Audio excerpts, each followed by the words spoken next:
कंचन की नई राह। गांव की छोटी सी लड़की कंचन को दौड़ने का बहुत शौक था। जब भी स्कूल की घंटी बजती, वह सबसे पहले मैदान में पहुंच जाती। उसके दोस्त उसे गांव की बिजली कहते थे क्योंकि वह हवा से बातें करती थी। लेकिन एक समस्या थी, कंचन के पास अच्छे जूते नहीं थे। वह फटे पुराने चप्पलों में दौड़ती थी, जिससे उसके पैर में अक्सर छाले हो जाते। एक दिन गांव में जिला स्तरीय दौड़ की घोषणा हुई। कंचन की आंखों में सपने चमक उठे। लेकिन जब उसने अपनी माँ से भाग लेने की बात कही, तो माँ ने भारी दिल से कहा, बेटा, दौड़ने के लिए नए जूते चाहिए और हमारे पास इतने पैसे नहीं हैं। कंचन उदास हो गई, लेकिन हार मानने वालों में से नहीं थी। उसने खुद से वादा किया वह किसी भी हाल में इस दौड़ में भाग लेगी। अगले कुछ दिनों में कंचन ने कुछ अनोखा किया।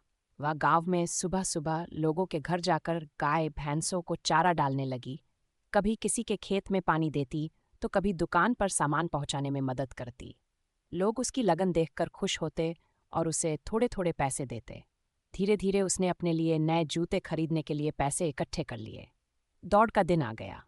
पूरा गांव उसे देखने आया था। जब दौड़ शुरू हुई, तो कंचन ने बिजली की तरह तेजी पकड़ ली। उसकी मेहनत रंग लाई और उसने पहला स्थान हासिल किया।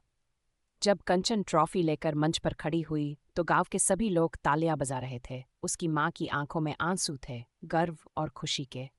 उस दिन न सिर्फ कंचन ने दौड़ जीती, बल्कि उसने ये भी साबित कर दिया कि सपने पूरे करने के लिए सिर्फ संसाधन नहीं, बल्कि सच्ची मेहनत और हौसले की जरूरत होती है। शिक्षा। अगर आप किसी चीज को सच्चे दिल से चाहते हैं, तो मेहनत और हिम्मत के दम पर आप उसे हासिल सकते हैं।